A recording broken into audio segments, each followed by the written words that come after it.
Welcome to Flat Earth Debate Live. I'm your host, Nathan Oakley, and if you are new to this channel, or you've not done so already, then be sure to subscribe, hit the bell notification icon, and join button if you'd like to become a Nathan Oakley 1980 channel member and keep up to date with the Flat Earth Debate. If you would like to support the channel, there is a super chat that runs alongside each of these shows while they are live, and there's also a PayPal, Patreon, crypto, and thanks button in the info box below the video.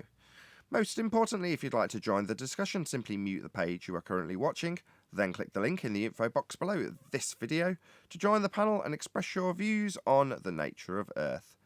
If you do join, please don't swear. If you do, you'll be ejected, and if you are, please don't try to rejoin the stream using sock accounts. You'll be warmly welcomed back on the next stream. Please also share the show on social media. Sharing the show obviously increases the live audience, but this in turn increases the chances of a more diverse panel, so please share the show on Facebook and Twitter. Now, we are joined by Arwin, trying to get in during the introduction, of course, Refracted Curvature, Brian's Logic, Neil, 10th Man, and a whole bunch of people in Discord, so welcome one and all. Good morning, everybody. Hello, hello. Good Yo, afternoon. yo, yo. Let's have a day. Happy Well, 4th of July. Happy 4th of July, yeah, although I don't normally like to mention the date. It is a live stream, so if you are watching this in the States, happy 4th of July to you. How's the weather? Who cares? Any evidence of a physical geometric sphere edge horizon, formerly known as the curve of the Earth?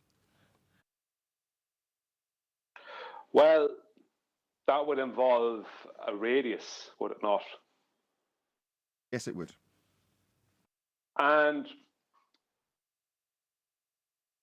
is their radius value a back calculation from flat Earth elevation angles, measurements of perspective to Polaris? Yes, yes, it is. And so really the question really is, does perspective exist or does Earth curve exist? Because the problem they have, sorry? Perspective exists, and Earth curve is the hijacking of perspective at the horizon. So Earth curve does not exist, the horizon is not Earth curve, perspective does exist, perspective's definitely real. To assert Earth curve's real, you need to remove all aspects of perspective from any claim to be observation, actually Muppet vision, with angular size removed, and the target staying the same size at any distance. Ergo, Earth curve is not real. You can't see Earth curve, because Earth curve can only be presented in the same way that point C in Al-Biruni's measurement on this diagram on screen now can be seen. That's the side of your own head at point A, and the side of the observation at point C. With the observation, if it was a target beyond C, the boat in this instance, being completely devoid of any perspective representation. Here is a globe Earth National Geographic representation in depictorial form. We have about 3,500 miles between, by scale, the man and the boat. But the man's enormous, and the boat's enormous. Why? Well, because it's a 100-foot boat and a 6-foot man, and it makes no difference how far the boat is. It's removed all aspects of the reality we know, that's perspective. Earth curve is not a Muppet view. This is how it's represented on screen right now. The side of your own head meeting a tangent point to the side of a circle is Earth curve. The horizon isn't that. Okay, but there is a massive paradox here. And that is, if Polaris drops and rises in the sky due to Earth curve, then there can be no globe radius value. But yet, the whole rate that mathematically Polaris drops and rises in the sky on a globe Earth is based on the radius value that they assert. But Right, that radius value, hang on, 1 second, John. That radius value is a back calculation of flat Earth elevation angles, which is measurement of perspective to Polaris. So the paradox is, if they want to claim the Earth as a globe, then they don't have a radius, because that requires flat Earth elevation angles to be back calculated from to come up with the radius. But then they have to, like, their globe then also has to match the rise and drop rate of Polaris. But that would require the radius to be what it is due to the back calculation. Do you understand? So it's like if they claim a globe, then they don't have a radius. If they claim a radius, then they're claiming angle. Then it's like it's an admittance that perspective and angular measurements of perspective exist. Because you can't have Earth curve and perspective. You can't have the two. Right. You Well, can they've got only a have little one. buffer. They've got the buffer in between, which is the celestial sphere. And because the word sphere's in there, there's a little bit of bait and switch availability available to them when it comes to making people not realise that those angles you're describing measured off a plane, that's a flat Earth, to the perspective view of your stars to map them in the ephemeris. Well, that idea can then be transposed into a globe sphere rather than semi-sphere over your head based on the view that you get of the stars. Well, that semi-sphere, called the celestial sphere, can just become the standing point for you on the outside edge of the protractor you just used to measure those angles. Well, that makes you standing on the top of the protractor. And then you call that the ground, call that the globe Earth, and say that you've got a globe sphere. Well, because both have got the word sphere in, people don't notice this debate and switch between a flat plane and angles to the sky, that's the celestial sphere, and the sky rotating around your position with you fixed to a protractor, turning the protractor, looking at the sky moving to the horizon because it's a sphere Earth turning sphere. So you've got these two words, sphere, meaning very different things. One's a flat Earth with a sphere over the top of it, the other is you standing on the protractor, based on the angles you took when you were stood on a flat Earth. Yeah, but there is no... Go on, John, I'll go after. I was just going to say, I think I can trim that down to, if the Earth was curving, you couldn't get the angle measurements that you're using to assert that it's curving. Very concise, much better put. Yeah, but it's worse than that, because the globe Earth, if Polaris drops and rises, if they claim it drops and rises due to Earth curvature and you moving north or south, looking at Polaris, then that means perspective doesn't exist. But if perspective does exist, and we can measure it with angles, and it does exist, and we do, that means Earth curve and the globe Earth can't exist. Angles cannot exist, coexist, and globe exist. Only one can exist. And I just want to add in one little thing. I don't see a curved sky. The curved sky was only it's only a representation, an orthographic representation, through the use of the protractor. We don't see a curved sky. No one can show me a curved sky. I see a sky that has a perspective view to it. I don't see a curve. I don't see an arc of the sky. Just want to add that in. Right, the celestial sphere is the description of your perspective view. And if you want to describe how you are having the world represented to you from your position, then you can say your view arcs around your position. Obviously, you can't see through the ground, so that gives you a zero line. And then every tilt of your head will be a degree up towards your zenith. That's when you're looking straight up. And then back down again to the limitation of your view. Well, that arc, like a protractor, would represent your view of the stars in the sky.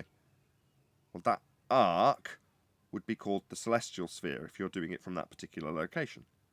That's just the arc of the view that you get, as opposed to a curved sky. I don't know. The sky might be curved. It seems unlikely based on how it represents itself.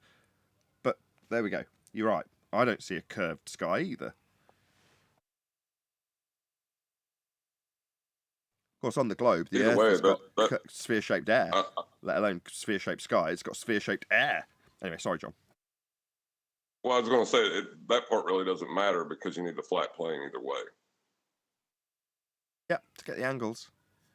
Speaking of sphere-shaped air, though, is there any evidence that you can have gas pressure, like we all breathe, without the necessary antecedent of a container for the gas to press on?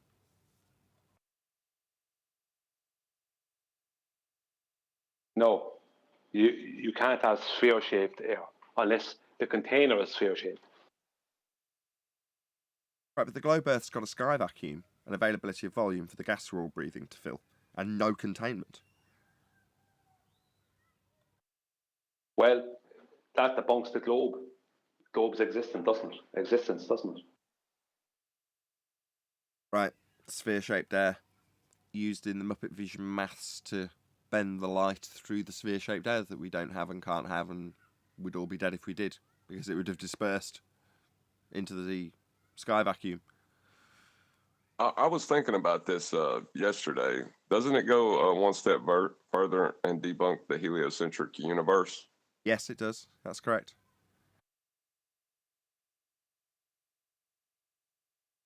Yeah, you can't have a vacuum without containment either. Correct. Well, they always bring up existing gas pressure, but they can never demonstrate it without using existing pressure.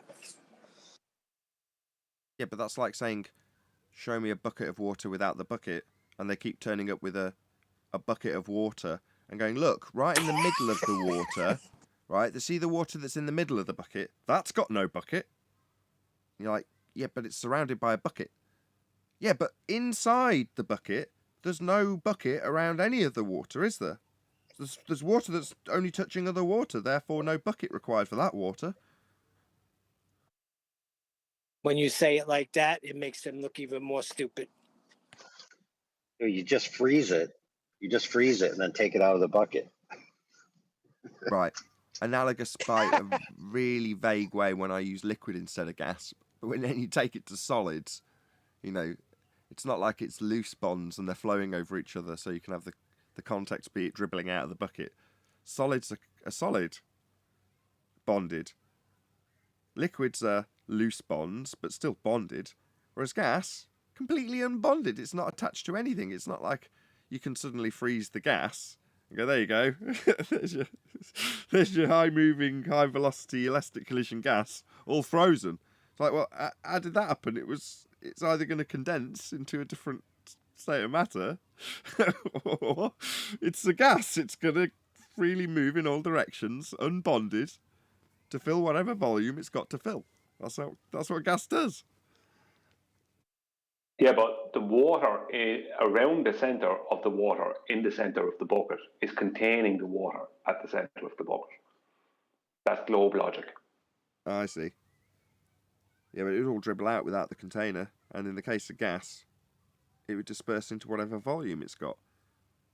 So, yeah, we'd all be dead if there was a sky vacuum above our heads. The sky vacuum's nonsense. Space is fake. All claims of travel through that area, that region they call space, outer space, are fake. Because we'd all be dead if it were true. So none of it's real. Space travel, travel into Mars, travel into the moon, finding out what the sun is with probes. It's all lies. Every bit of it. What about gravity? Don't they have scientific evidence for that? Good question. Is there any scientific evidence of gravity? Asks John. No, only the claim that gravity is gone. Well, they'd have to define it correctly first, wouldn't they? And actually state a claim. And experience it physically in some form. Yeah. Well, they'd have to at least say what it is that they're expecting to experience. See, I'd see it as being the other way around. I'd expect them to show me the thing that I'm going to be experiencing before describing what I've experienced, as opposed to describing what I should be or could be or would be experiencing for me to then not experience anything. No, you're correct, actually. The way you say it is actually a lot better. But just show us it. Show us the phenomena of gravity. Now, we ask because we already know it's a conceptual medium bending. That ain't going to happen. You're not going to show us conceptual force-space-time bending. That don't happen. Time is a concept. You can't bend it. It doesn't dilate. It doesn't warp anything. You've all been duped. All the people who believe in gravity. 107 years ago, it might have been a physical force, but they quickly cottoned on to the idea that having things that are supposed to have physical phenomena attached to them, that's probably not a good idea. Best to move those claimed to be physical phenomena into the realm of the conceptual, mathematical. And then you can't have anyone show you that it doesn't happen. What do you mean it doesn't happen? Of course pseudo-Riemannian force space-time bends. Here you go, here's the maths. There's it bending. So it bends. Yeah, and what you have is a tide of boneheads who want to talk to us and tell us about how a force of gravity works on the small scale. So the effect is to just drop your phone. That's gravity. That's what we get, isn't it? It's like, no, that's just my phone dropping. You know, you haven't proven the cause of that effect. You've just asserted a cause. Was it one of those rubber blow-up phones? Because if I did the same thing and filled that rubber phone with helium and let it go, would it go down, go boom, boom?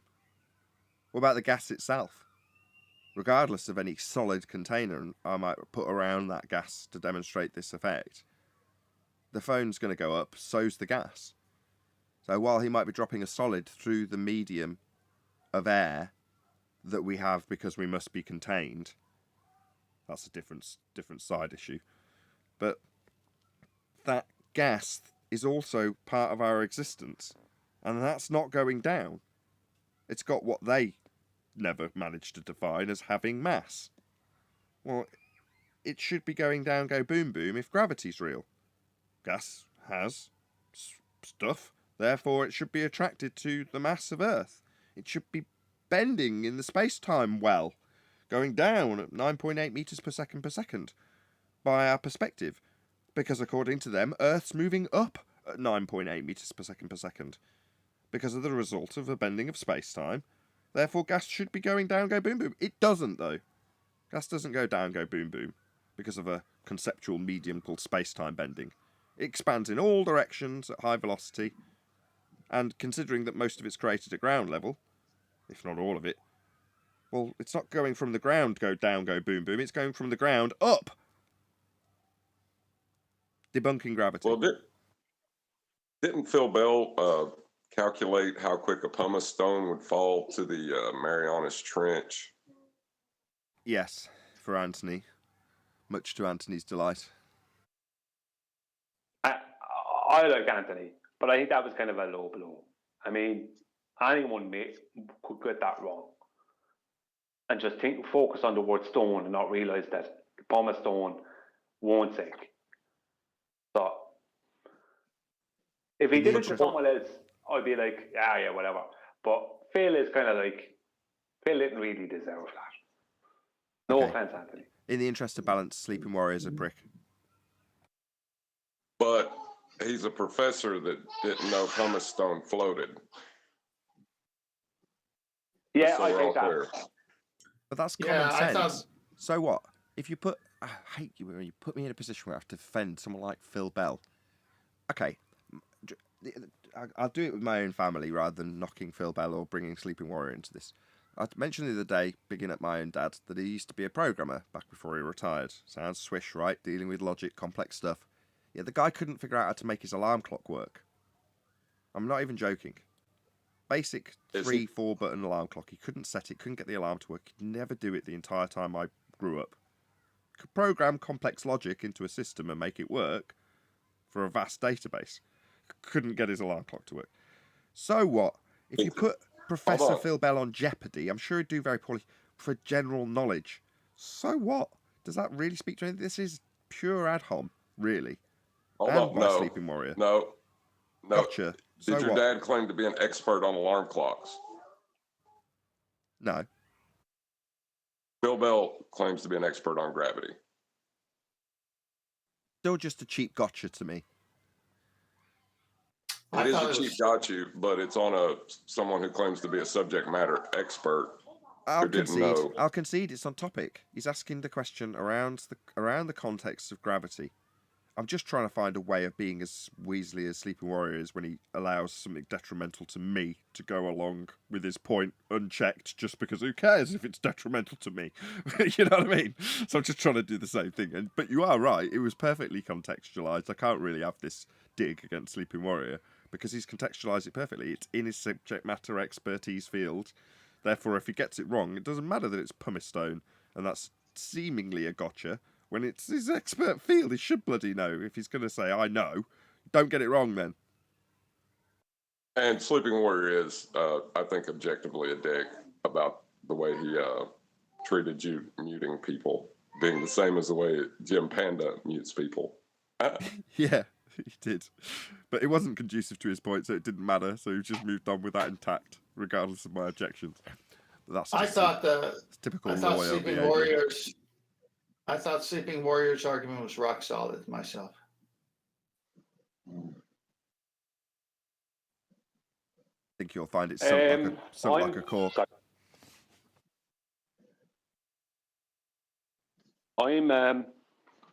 No, I have to disagree with you.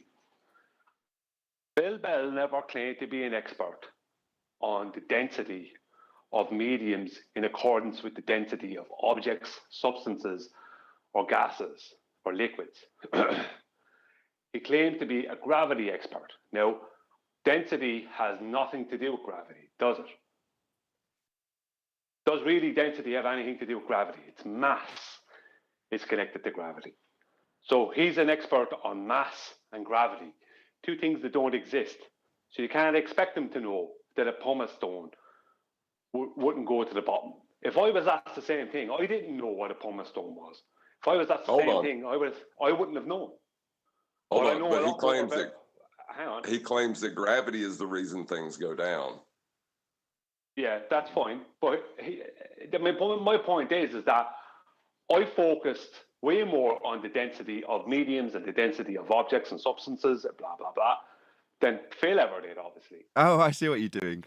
So you're saying, oh, how could Professor know about this? This is not his expert field. This is a question in regards to relative density disequilibrium, in the regards to the disequilibrium or lack thereof of a pumice stone.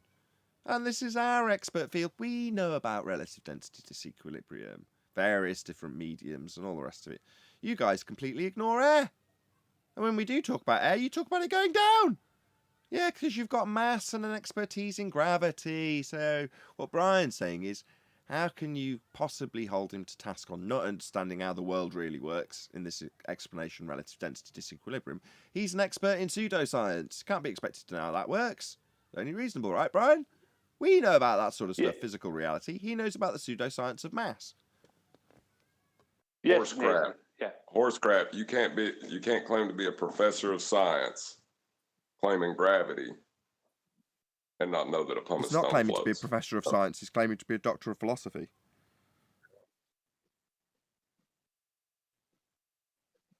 Yeah, he doesn't work within reality, John.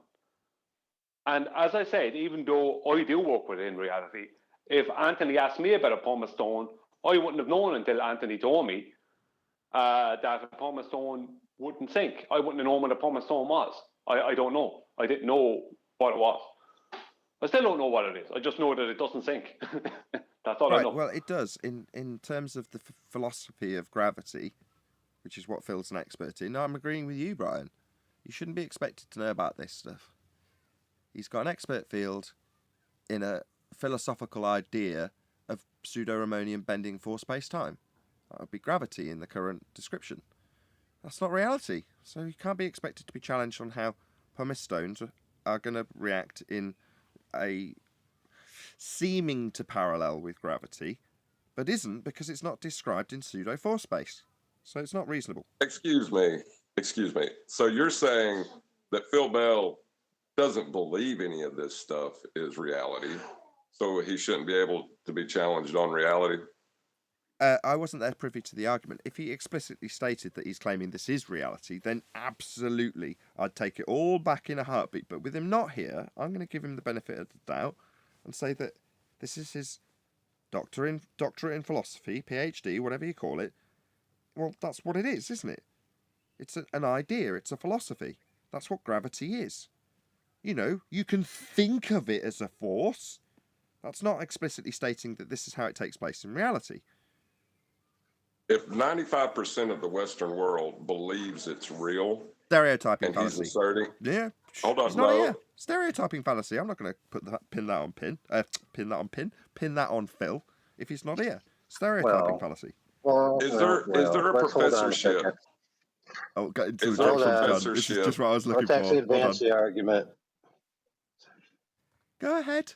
So, Actually, for example, just 1 sec. Just let John round out his point because he was trying to get to the end there. Go ahead, John. Is there a professorship for people who philosophize about the gas lamps in Narnia? Possibly. Quite possibly. not equivalent.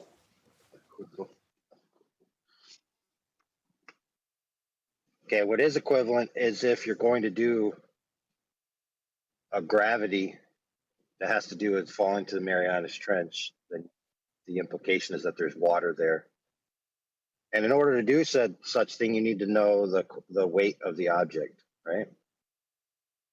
So the answer would be, did Anthony give Phil the mass of the object or the weight of the object? Because that's important.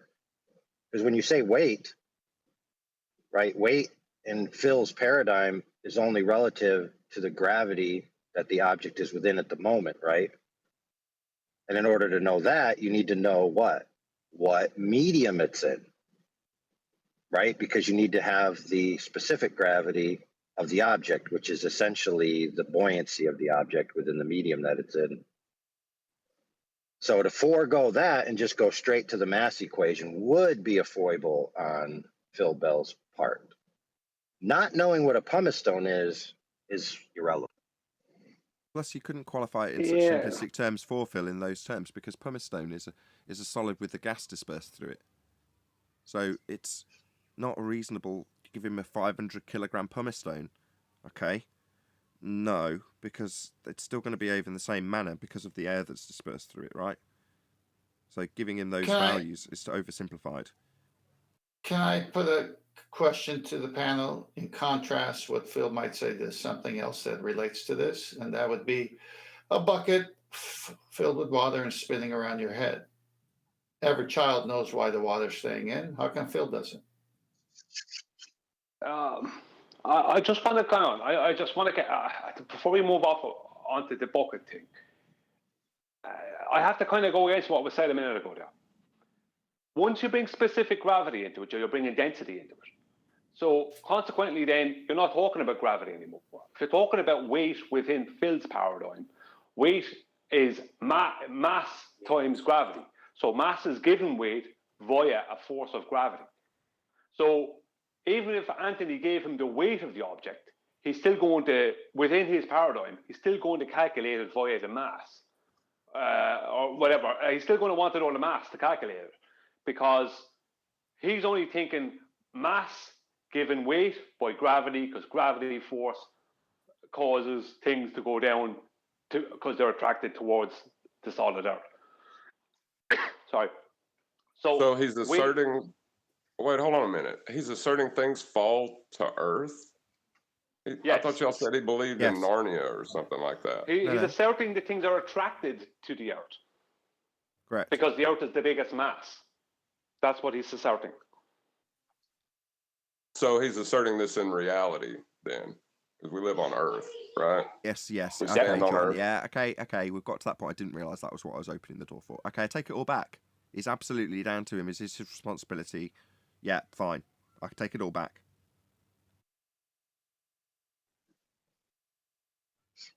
I think it was a low blow. Not on a subject matter expert. That's called daring your witness. Well, at least he got to make his bucket list.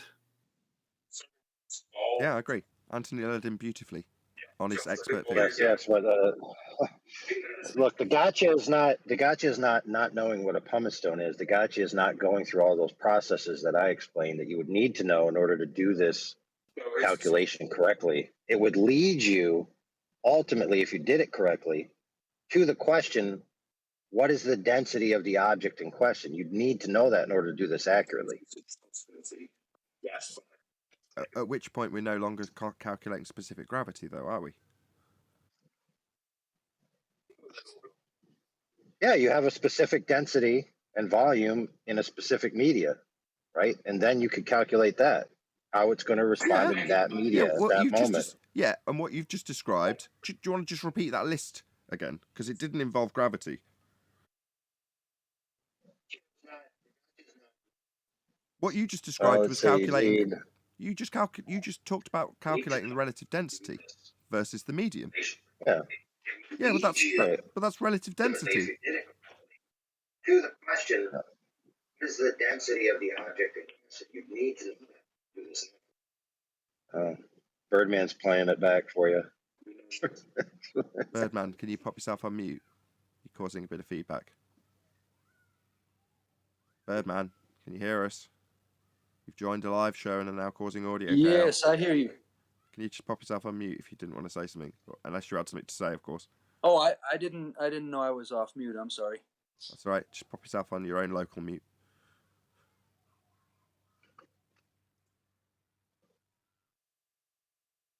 Yeah, you've just described all the things you'll need to go on to call it gravity, but what you've actually calculated is the relative density in a specific medium.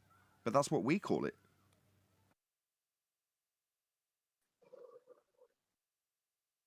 Yeah, he would have to get all that first, and then he'd have to take all of that and then put it into some kind of equation to get his idea of gravity, whatever that is. The point is, in getting all that information, it should come out that you need to know the object in question's relative density, right? Which means you need to know the specific volume of the object, right? And the density over that volume. So whether he knew what a pumice stone was in the first instance wouldn't matter. He would need to arrive at that information in order to do it accurately. So he's still screwed up. Well, he believes all that information is contained within the word kilogram. Ah, and that's retarded. It is for them. Well, though. he's also. But hold on, John's got a point, because that's where I explained that there's not enough information in the description. But if for them it's just kilos or newtons or whatever they're going to ascribe as a value, then that's what they've got to work with. Either the old and dusty, busted Newtonian mechanisms, or Earth rising up towards it at a calculable rate. That's what they've got to work with. Let me, again, another contrast, because it needs to be done. He's always in chat arguing about celestial navigation and angle measurements. Does Phil Bell actually know what an angle is? You would think if he's smart and can just open up a dictionary or something, he can find out. And yet he says you can take an angle from a curved baseline. So isn't this kind of the same thing, that they put themselves in a corner arguing for something like globe, earth, sphere, gravity that doesn't exist? And but since it doesn't exist, it can't be validated. Just simple definitions of words destroy. So he says things that catch him out eventually. Can't be going around saying you can get an angle from a curved baseline. It just doesn't work ever. Moving on. Any evidence of axial rotation of the Earth-based variety? Well, party har har.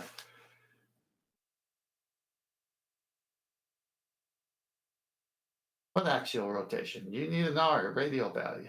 You ain't got that either. I wonder what will happen going forward with this axial rotation claim, because it's getting more and more concise, and it's, given we've just talked about the 107-year-old physical ascribable effect of gravity versus the now non-claimable, non-physical pseudo-Ramonian force space-time bending conceptual medium-based gravity. Well, given that that's happened not that far in our past, wouldn't you say it's about time that they removed the physical claimable attributes of Coriolis deflection from the globe Earth claim? Because that's something we can definitely show doesn't happen.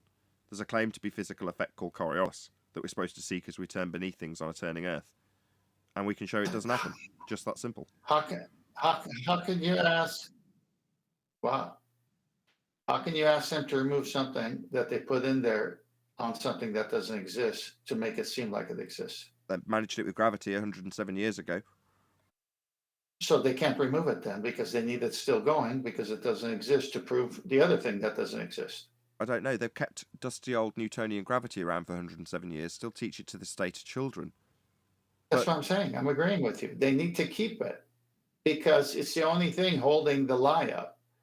Even if it changes in university, it goes to Einstein, they'll keep both because they have to keep it.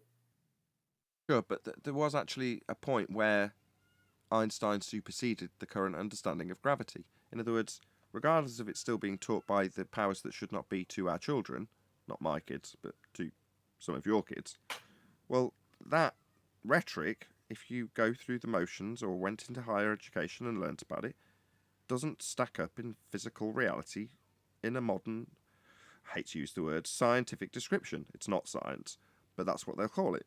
Well, that current science, in quotes, for gravity is conceptual only based. It's got no physical phenomena. In other words, they managed to remove it in the real rhetoric, even though the old rhetoric from 107 years around is still hanging around like a fart in a jacuzzi. Well, please hang on, let me finish. Please don't miss the point I'm trying to make here. They can't give up any of it. They have to redefine it after they come up with new versions. So they come with Newtonian, then they redefine it 107 years ago to Einsteinian. And then when you ask them, why'd you do that? They say, well, on Earth it's Newtonian, but out there it's Einsteinian, so they both work. So they make up another one to cover up for the first two that don't exist, which were made up for a globe and gravity that doesn't exist. So just keep compounding. So out in space, yeah, you've got globiolus, because you're in the inertial reference frame. So globiolus applies. Everything's moving as one with the turning Earth. Therefore, out in space, inertial reference frame, stars keep moving, you're moving with Earth. No, that would be non-inertial, though. I don't know how they can square this circle. You say they can keep it around. Are you talking about the movement, or are you talking about gravity? No, we're comparing gravity to Coriolis/globiolus. So you've got two forms of gravity. One has got a physical phenomena, mass attracting mass, 107 years out of date, superseded by conceptual force space-time bending. So you've got two different gravities. Now, when you get to the brass tacks of which one is real, according to them, back to the discussion 20 minutes ago, Einstein's gravity, that's what they're claiming is the current story of Earth moving up 9.8 meters per second squared. That's the explanation for it. Einstein's version of pseudo-force space, time bending, time dilating, that's what they've got, right? So the old one isn't applicable. Yeah, I know what you're saying, it's still taught to schools, I've still got to keep it around. But currently, there is only one claim of an effect that we can observe. It's very much a current claim. Coriolis effect is the effect the globe Earth has. Now, beyond the globe Earth rhetoric, you've got the fringes, not the old and busted that's still being taught in school. This is very different. This is the new school of anti-flat earthers coming back with the, I don't know whose source we can use, let's say it's National Geographic or BBC Weather or whoever, that's saying the Coriolis effect, which is not actual, is affecting, it can't, winds, for example. You're like, well, that's just wrong. And it won't take long for people to figure out that that's just wrong if it's pointed out to them. You can't have illusions affecting wind. You know, I've had a PhD and 2 pilots over a barrel on it just since we've been talking about it in the last few weeks. So, humility, you know, that's what's going to have to come about, because when you are factually accurate in terms of what Coriolis is, an illusion you observe as you turn beneath, then you've got a big problem for a globe Earth. You can only have that illusion as you turn beneath, and that shortens flight times. Or you can reclaim that an illusion affects winds to confuse people. But then you'll have me coming along as a flat earther going, you're an idiot, you don't know what Coriolis effect is. Illusions don't affect wind. Illusions don't affect aeroplanes. Can I ask you a few questions, Nathan? Go on. On a stationary Earth, if I hover in a helicopter, can I still observe the celestial bodies moving, even in time-lapse photography? Yes, we've got an example of that. Somebody's launched off the ground and watched the stars in a relatively stationary position still move from the drone at the rate that we see at 15 degrees an hour of movement in the stars. So yeah, on the ground, which is stationary, and in the air, which you don't deviate if you hover in a drone or a helicopter in your example, you can still see the stars moving. Yeah. So, right. So let me start that again, because I wanted to just get a yes or no off you.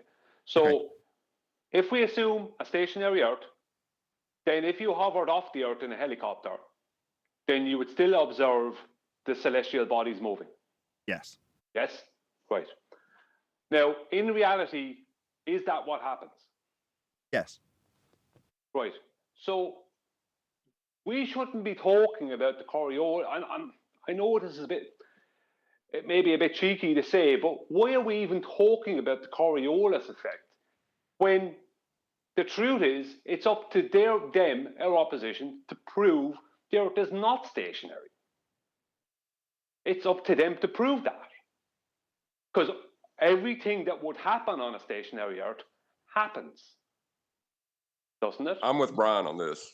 I mean, we give them, when they argue Coriolis, we give them that it's a globe Earth, and we give them that it's a non-inertial turning reference frame to try to prove their point, which they fail to do. So why are we even bothered giving them that much? Yeah, because when we do, all they end up doing is defending why it doesn't give the effect with our assumption intact that we've given them. So absolutely, lads, you're both absolutely on the money. Why give them the concession that we're on a non-inertial turning reference frame? Because all you end up doing is arguing with them about how they're not claiming that anymore. They're just assuming it so that they can have any outcome, have Earth still turning. It's like, no, don't give them the inertial reference frame. What do you mean we're on a non-inertial reference frame? You mean I turn beneath stuff to see drift? No, we don't. No, we won't see drift because, welcome to non-rotating Earth then. Because the globe's claiming Coriolis drift. That's me turning beneath stuff, seeing it drift. And then they'll launch back into trying to attempt to explain why there isn't drift. And I go, all you're doing is arguing against the globe claim that there is. So we'll just have them arguing against the globe claim that there is, rather than us telling them how they should be claiming they're turning beneath stuff. No, we're not going to start telling them that they should be claiming it like Neil tried to do earlier with Earth Curve. Like, no, sod that. What's that? No drift. You're going to explain why things don't drift, with an assumed turning Earth with no effect to observe. Well, that's not the globe claim of Coriolis. Globe claims we're turning beneath stuff to see it drift. That's Coriolis. Tell me all day about how it ain't doing that. You just define the globe. It claims Coriolis drift, an effect we should see and don't. Yeah. But the thing about it is that when we're arguing about Coriolis with them, that still allows them life within the argument. The reason I asked you the questions I asked you earlier was because the effects we see are the exact effects that you would see on a stationary Earth. So it's up to them to prove the Earth is not stationary. Because those effects are the exact effects you would see on a stationary Earth. I see what you're saying. You're saying the extraordinary claim is that we're spinning at 1,000 miles an hour at a rim velocity on the equator of a sphere Earth that I assume, because you've demanded that I do. Well, let's say I don't assume that I've got a rim velocity of 1,000 miles an hour on a spinning sphere because it's non-inertial turning reference frame. If I don't assume that, where do you, the globe earther, begin to prove that we are? Well, officially, you claim that that turning reference frame you'll assume creates an effect of drift because you're turning beneath things. It's called Coriolis effect. So if that's your claim, you want to claim that we are spinning, prove that. Start there. Show me an effect that proves it. Don't justify why we don't have any effect to see with an assumption that we're spinning, with no effect to see. Show me the effect, show me the proof, show me something that proves we're spinning. Easy. They just defend why we haven't got the effect all day long, because we have to suddenly assume with them that we're spinning and non-inertial. John's absolutely right. Let's not give it them.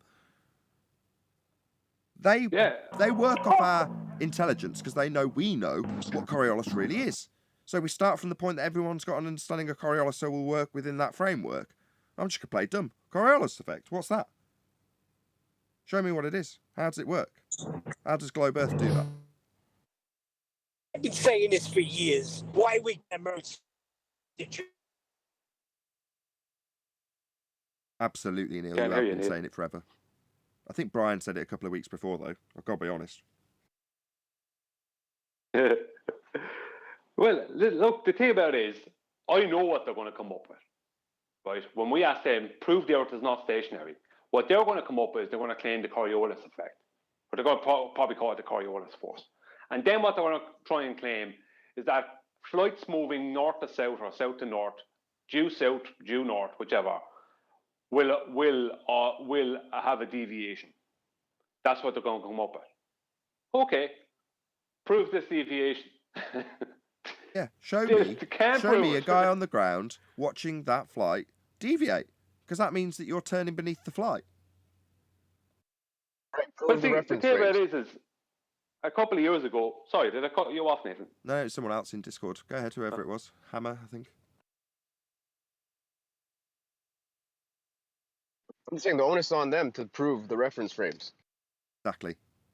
Well put, Mr. Palmer. Yeah. I mean, a couple of years ago, George Netchuk, back in 2017 or 18, was on Ranty's show.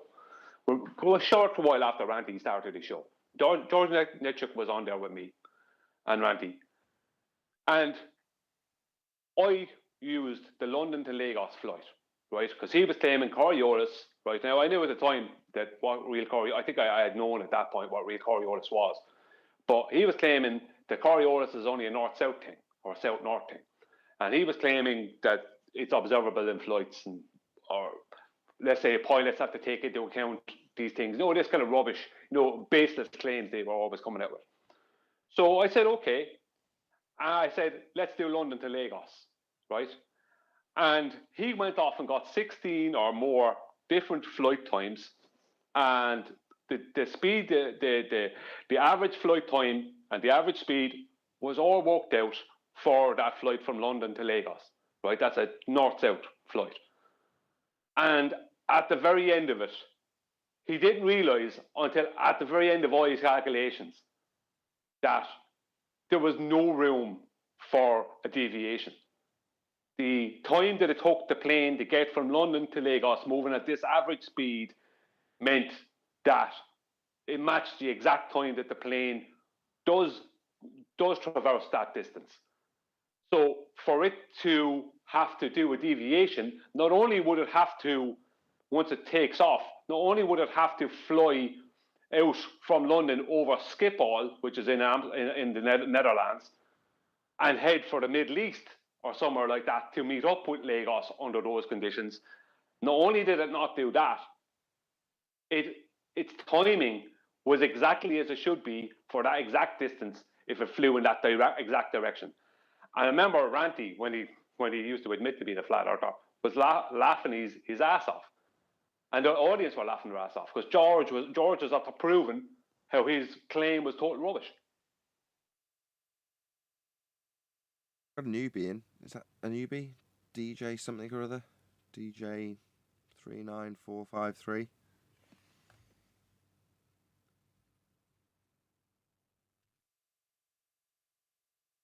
Well, good to have you. Glad that you're paying attention. Any evidence? I have something semi-related to this, but it involves the ether.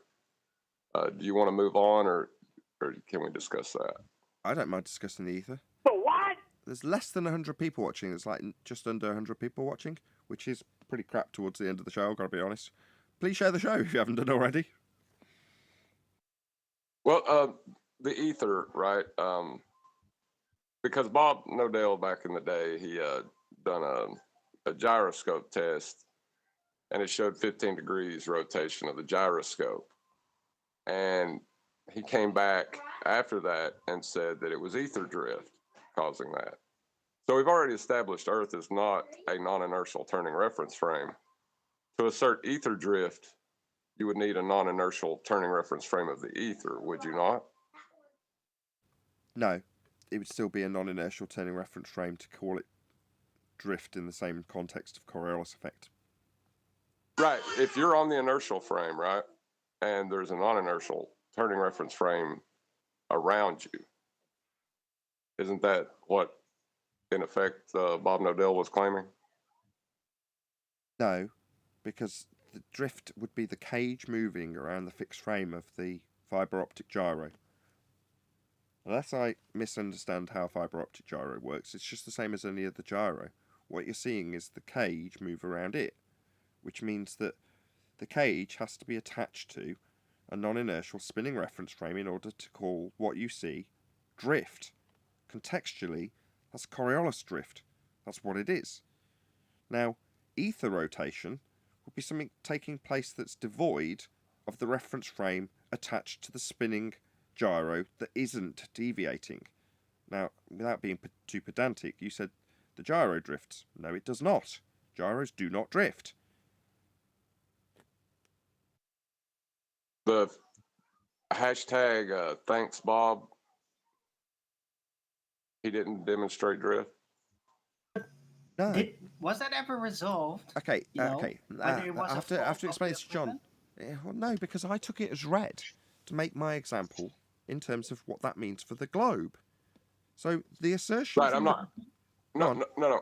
We've already established that we're not standing on a non-inertial turning reference frame. Right. So we don't have to do that, but we're talking about Bob's claim now in reference to the gyro that drifted at 15 degrees an hour. Just or okay, deviated. fine. I'll break that down then. That's just an affirming the consequent formal logical fallacy with the substitution of Earth turn being presupposed with ether drift being presupposed.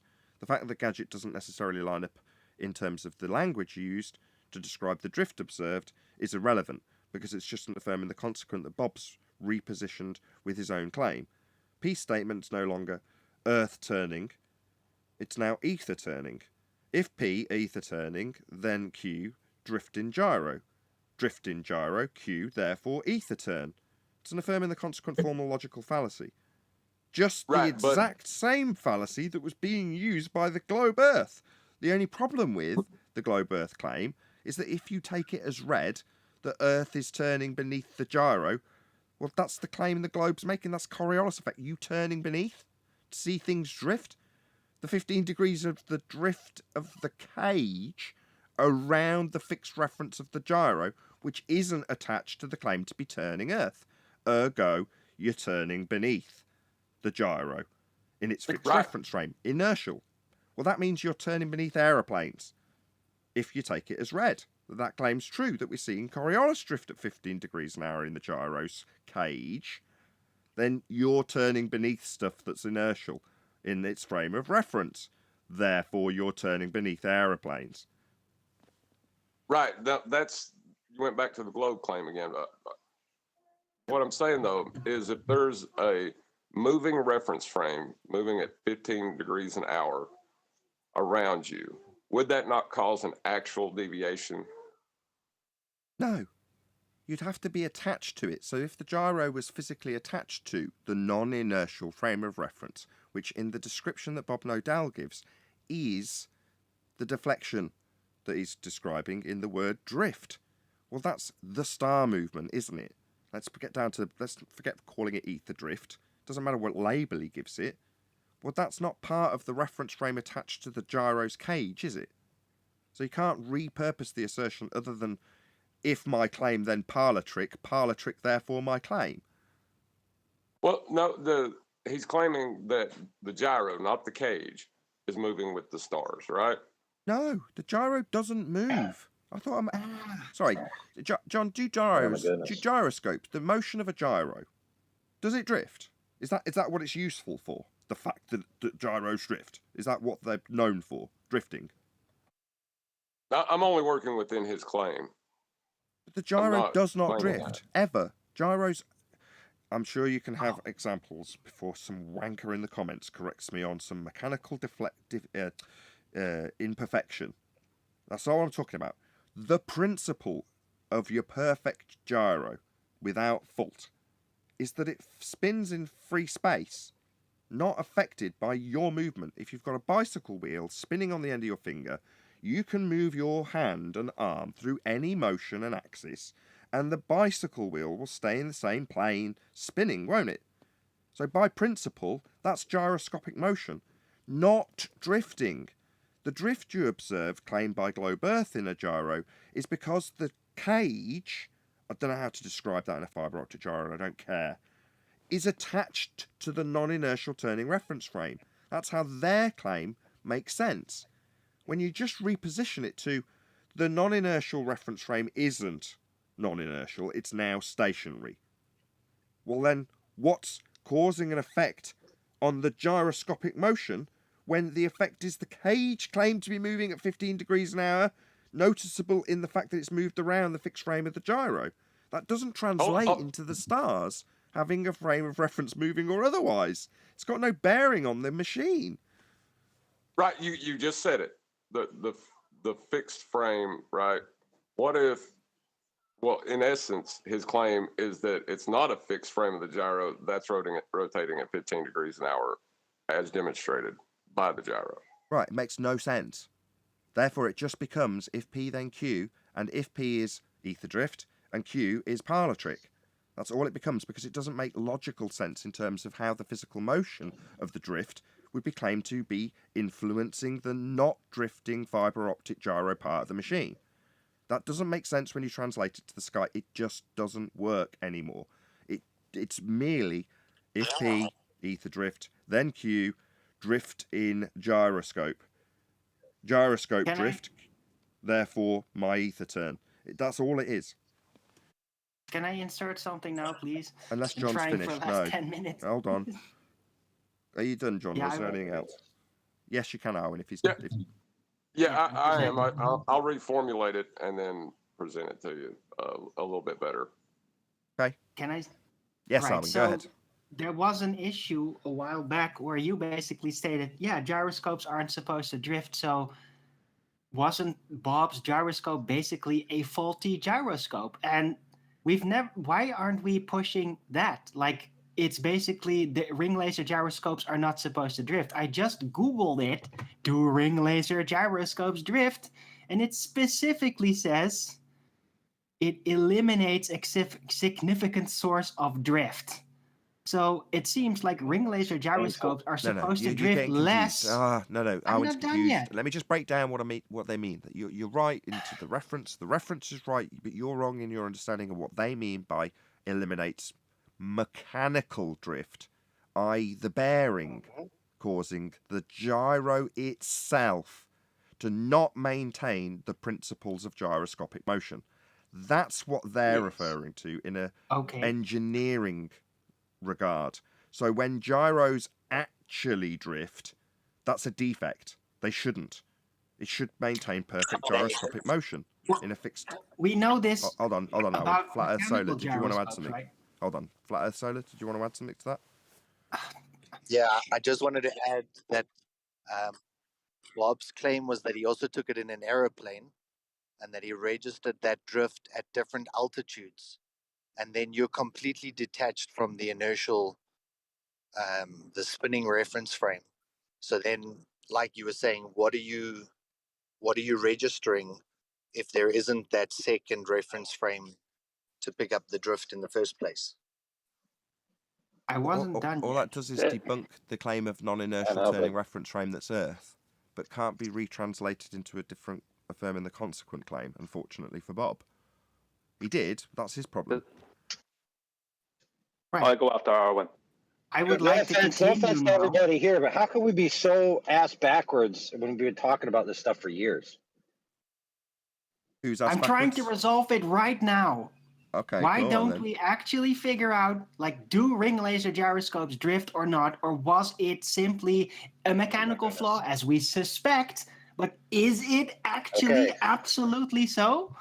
Right? Because if it isn't, hold on, then it's done. stop. Sorry, do I care? Are we gyro technicians? Seriously? Does that There's matter? another Sorry, aspect. do you care? Who cares? Yes. If a fibre optic gyro drifts or not. I'm not troubleshooting gyros here. Yeah, but we're facing it constantly, so shouldn't we just have the knowledge whether they should drift ever or they should never drift naturally? I'll answer. Yeah, but what do you mean by drift? You got to explain what you mean by drift because Nathan already explained it. I'll answer in both sides of the answer. There's two answers. I'll give both. Number one, if yes, in this little logic gate that Arwen's now produced for us. If yes, then Earth turns underneath because that's Coriolis effect. So that shortens flight times. If no, it's not proving anything. So either it shortens flight times if they claim that it's 15 degrees an hour drift because Earth's turning beneath, and that's what's causing the gyro's cage to move around the fixed frame of the gyro, if working perfectly in their claim. If they're saying it's Earth turning beneath, the fixed frame of the gyro spinning, showing a 15 degrees an hour deviation of the cage attached to the non-inertial reference frame that's claimed to be a spinning Earth. That's how you take their claim. So according to them, it's a drift caused by Earth turning beneath the fixed frame. That shortens flight times. That's Coriolis effect. Nothing else That's a exhibits false this effect. dichotomy. So if it doesn't, or it's a mechanical fault or an error, which I don't care about because I'm not a gyro tech, then it's not proving Earth spins.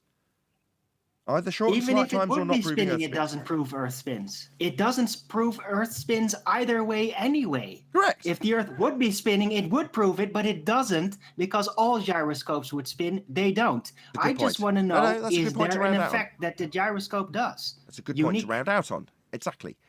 If you had a mechanical gyro with the same principles, again, I'll say it again, gyros don't drift. So we're going to take this example as being a gyro that's mechanically good enough to not exhibit a flaw. Now, this has been done. Rob Durham did this, along with loads of other people.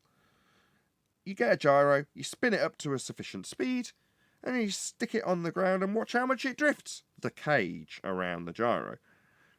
They don't. Well, if Earth was turning beneath as a non-inertial turning reference frame to exhibit Coriolis deflection in a gyroscope, as was claimed by Foucault with a mechanical gyro in the first instance, then they'd all drift always without exception, and they don't. Arwin's right. Mechanical ones would drift, and they don't. We can demonstrate that. So what? Because it's a £30,000 gyro that does drift? Well, that seems like a fault, because the other ones that are mechanical don't. So that's either a fault or we don't care because it's not proving Earth spins. And if it isn't a fault and it is drifting, even though the mechanical ones don't, then Earth is then claimed to turn underneath to cause Coriolis deflection at 15 degrees an hour in gyros, even though it doesn't happen in the mechanical ones. But if it does, then flight times would be reduced because we'd see drift in the flight. Same as in the gyro, which isn't attached to Earth because it's spinning in a fixed reference frame, like a flight isn't attached to Earth because it's not attached to Earth. So We don't see maybe that if effect ring flight laser times aren't gyroscopes drift after all, then it's not going to be Earth turn. Maybe it is something else that Bob would like to think is ether, which of course is nonsense because it's not even a phenomenon. But I was just wanting to know, do ring laser gyroscopes have these drift ever? And not even why, just do they do that, or is it always a mechanical flaw? That's what I wanted to know in order to get this understanding so I could rebut every time somebody says that perfectly It's often, with knowledge. What's it's often a human flaw, and that is that most people may not give the gyros, whether it be mechanical or light-based, time to get to the right RPMs. If you don't, mechanical and light gyros will both drift if they're not at the correct RPMs. You must give both of them the adequate time. A mechanical gyro within a gyro compass, for instance, takes 4 hours to be spun up to the correct RPMs. A light gyro within a light gyro compass takes half an hour or a bit more, I think. Definitely half an hour, if not a bit more.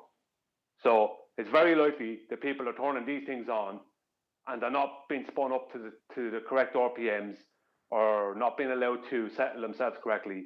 And then people are registering something and thinking, look, ether, look, Earth turn, when it's just human fault. With that, I'm going to say if you are watching this on either Nathan Oakley 1980 or Nathan Oakley Programming streams, then stay tuned as there will be an after show to follow. Unfortunately, though, if you are watching this live, this is where we bid you farewell. So, a huge, massive, enormous thank you to both Discord and G+ panels for making today's live show possible, and to all of you for smashing the super chat, liking, commenting, sharing, subscribing, hitting the thanks button, and all that good stuff. Once again, stay tuned if you're watching on either premiering stream. I've been Nathan Oakley, and I will see you all in the next video.